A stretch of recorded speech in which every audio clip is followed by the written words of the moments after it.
Muito boa noite, hoje é dia 27 de novembro, eu sou Gabriel Santana Weiner e esse é o Andei Pensando, nosso ponto de partida para tentar entender um pouquinho melhor, se é que isso é possível, o que está acontecendo no Brasil e no mundo, com contexto, com análise e com a minha opinião. Hoje a gente vai falar da mega operação da Receita Federal contra um dos maiores devedores de impostos do país e também sobre o que ela tem a ver com um projeto de lei que está tramitando no Congresso há muito tempo e só não é aprovado por falta de vontade política de alguns. A gente também aproveita o dia e fala rapidinho sobre a sanção, finalmente, da isenção de imposto de renda para quem ganha até R$5.000. E ainda tem o quadro Vem Aí, com as minhas apostas do que deve virar notícia na semana que vem.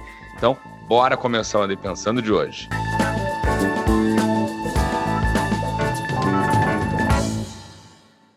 O mais difícil de ser brasileiro é constatar que o Brasil de hoje é sempre melhor do que o Brasil de amanhã. E para provar a tese, hoje teve gente que acordou com marretada na porta da empresa. Estou falando da mega operação da Receita Federal, da Polícia Civil e do Ministério Público aqui de São Paulo para cumprir mandados contra um grupo acusado de dever apenas R$26 bilhões em impostos.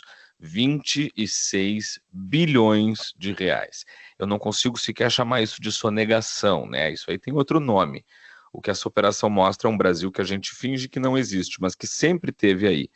Redes de empresas laranja, holding no exterior, fundo fechado com um único cotista, contas bolsão que somem com o rastro do dinheiro, importação fraudulenta e todo um ecossistema de ocultação patrimonial que só faltava ter um CNPJ próprio. Mas na falta de um tinha vários, né? A gente fala muito em corrupção porque ela envolve diretamente o dinheiro de todos nós, mas a gente se esquece que só existe corrupção no setor público porque ela existe também no setor privado, né? Para ter um funcionário público corrompido, normalmente você precisa de alguma pessoa que não seja pública para corrompê-lo. Segundo a Receita, entre 2020 e 2025, esse esquema importou R$32 bilhões em combustível fraudulento, manteve 47 contas, criou 17 fundos com mais de R$8 bilhões e usou 15 offshores, aquelas empresas, né, no exterior, muitas delas em nome de entidades de Delaware, que não pagam imposto nem lá e nem aqui. Um país paralelo, praticamente, funcionando dentro do nosso. Só que com um detalhe, né? O nosso país é que banca o deles. E o nome que costurou tudo isso é Ricardo Magro, ex-advogado, amigo de Eduardo Cunha, já foi investigado por evasão, por compra de sentença, por tudo que você puder imaginar. É um personagem tão recorrente que poderia ter até um programa fixo, né, dele mesmo. Só que hoje, quando a polícia chegou lá na empresa, ele não estava no Brasil. E nem a senha da porta ele quis dar. Por isso essa cena icônica da martelada, né? O que tem de mais amargo nessa história toda é que a Refit não é um caso isolado, ela é só o exemplo piloto do devedor contumaz, essa figura típica do Brasil que até tem CNPJ, mas que funciona mesmo como um buraco negro tributário. A cada vez que o fisco cria novas regras, ele cria empresas novas. A cada vez que a fiscalização aperta, ele vai lá e muda de nome. É o jeitinho, mas numa escala industrial. E não dá para ignorar o pano de fundo, né? A Operação Carbono Oculto, as relações com os postos associados ao PCC, o tráfico se misturando à sonegação, como se fosse tudo parte de uma única cadeia produtiva. O Brasil de 2025 é um lugar onde o crime organizado não precisa mais de fuzil. Basta ter capital social, contador e um bom advogado, melhor que ele tenha visto em Miami, né? E a marreta na porta, então, vira um símbolo desse dia, porque por aqui, experimenta errar R$1.000 no teu imposto de renda para ver se a Receita não abre a porta da tua casa com chave e tudo no dia seguinte. A gente é o país, né, onde para entrar na casa de uma pessoa pobre basta um chute na porta. Para entrar na sala de reunião de quem deve R$26 bilhões, aí precisa de marreta, polícia, Ministério Público, Receita Federal, helicóptero e um aspirador industrial para juntar os restos depois. As autoridades também bloquearam R$10 bilhões em bens dos envolvidos, o que é quase pouco, perto do rombo de 26, né? Mas já é um começo. Um país que passou décadas tratando o calote bilionário como complexidade tributária, hoje fala em organização criminosa, em lavagem de dinheiro, em fraude e em devolver dinheiro para os cofres públicos. Tomara que não seja só um ensaio. No fundo, tudo isso revela uma coisa que o Brasil evita muito encarar. O que nos quebra não é o pequeno sonegador, não é o restaurante da esquina que não emite nota, não é o trabalhador autônomo. O que nos quebra é quem tem capacidade financeira e tecnológica para sonegar em larga escala, usar as brechas do sistema, montar holdings infinitas no exterior e tratar o Estado como um sócio invisível, mas que não ganha nada, né? E se a operação de hoje mostrou o tamanho do buraco, o próximo passo deveria ser óbvio, né? Punir o devedor contumaz, esse personagem que vive às custas do erário como se fosse um carrapato do Estado, né? Ele suga, incha, se multiplica e quando você irrita ele, ele simplesmente vira outro CNPJ. Hoje saiu o placar do devedor contumaz, feito pelo jornal Estado de São Paulo, e ele mostra algo que num país normal seria um motivo de alívio, só que aqui no Brasil é motivo de suspeita. Segundo o levantamento, 267 deputados dizem apoiar o projeto, que pune quem sonega de forma reincidente, deliberada e profissional, como é esse caso, né? É mais do que a maioria absoluta que o projeto precisa para ser aprovado, que são 257 votos. No papel, então, teoricamente, a votação está ganha, mas na vida real, né, o projeto não anda por falta de vontade política, como sempre.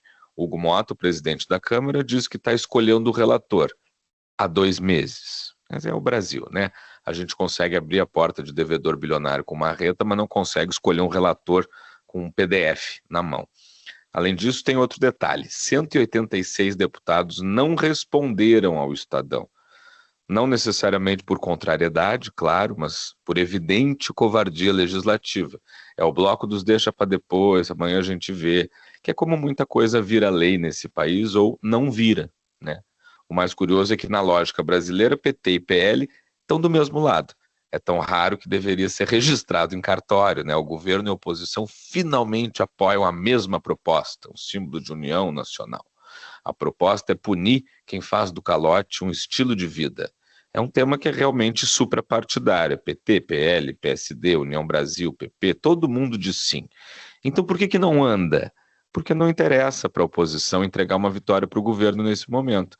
Como a cúpula do Congresso entrou em atrito com o Planalto, né? O Hugo Mota brigou com o Lindbergh Farias, brigou com o Sóstenes Cavalcante, brigou com todo mundo. A ordem agora é constranger o executivo.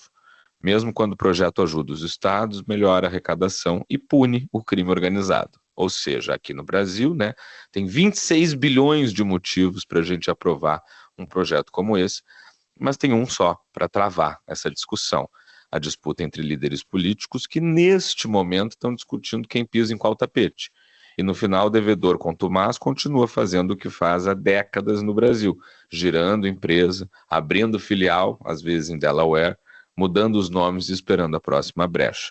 O que o projeto faz é muito simples, é quase didático.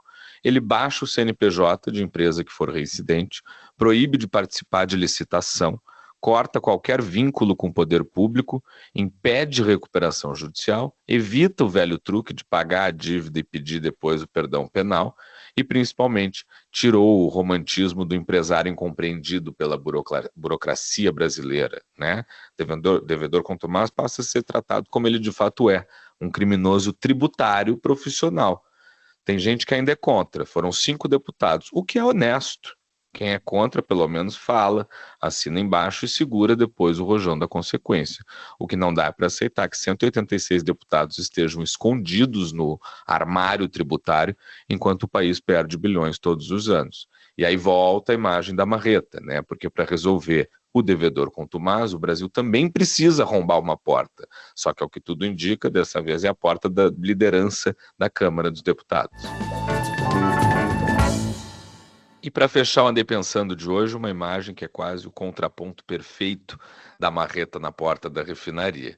No Planalto estava tudo pronto para uma grande foto de vitória, cenário montado, tapeçaria passada, cerimônia devidamente ensaiada, mas os 2 principais convidados simplesmente não foram. Ontem o presidente Lula sancionou uma das promessas mais populares do governo, que é a isenção do imposto de renda para quem ganha até R$ 5.000 e uma redução para quem ganha até 7.350. É uma mudança que afeta 25 milhões de brasileiros e que só existe porque o Congresso aprovou ela por unanimidade. É aquele tipo de medida que todo mundo quer na foto. Mas na hora da foto mesmo, Hugo Mota e Davi Alcolumbre não apareceram. Não foi agenda, não foi distração, foi um recado. O recado é: você depende da gente, mas hoje não tem abraço no Palácio. O imposto de renda vai ser isento, mas o clima entre os poderes não tem nada de tranquilo. Hugo Mota briga com todo mundo, tem brigado com o PT, tem brigado com a Glaze, tem brigado com a liderança do governo, da oposição, com metade das próprias votações, e o Davi Alcolumbre segue muito chateado com a indicação de Jorge Messias para o Supremo. Em outras palavras, todo mundo apoia a isenção do IR, mas ninguém quer dar crédito político um para o outro. Mas no fim deram de bandeja os louros para o presidente, né? Já que Lula foi o único que saiu na foto, com 2 cadeiras vazias que dizem mais sobre o momento do que qualquer discurso. O governo não perdeu a pose, obviamente, tanto que a ministra Gleisi Hoffmann fez um discurso que tentou soar como pacificação, mas pareceu mais um curativo numa parede trincada, sabe? Ela disse que a ausência do Hugo Mota e do Alcolumbre em nada ofusca o papel deles na aprovação do imposto de renda. É a política tentando dizer: tá tudo bem, quando o que todo mundo sabe é que não tá nada bem. Até o Haddad, que mantém uma relação mais civilizada com os 2 líderes do Congresso, teve que entrar no baile diplomático para evitar que um afastamento se tornasse uma ruptura. Só que o palco vazio acabou falando mais alto do que qualquer elogio oficial.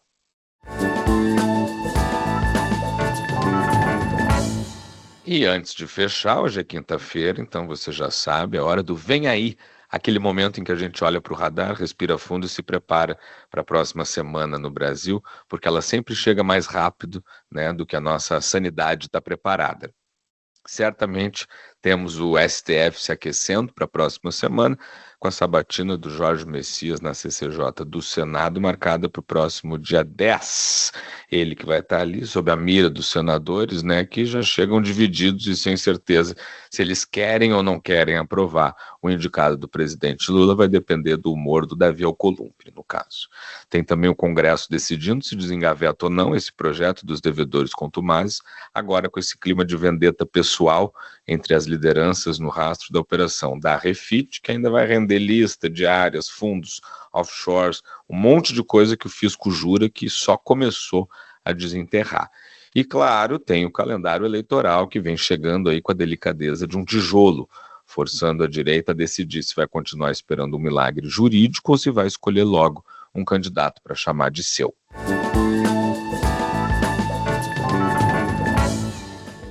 E com essa a gente encerra o Andei Pensando de hoje. Eu sou Gabriel Santana Weiner e foi um prazer fechar esse dia com vocês. Além do Andei Pensando, eu também dou meus pitacos no timeline da Rádio Gaúcha e em outros espaços.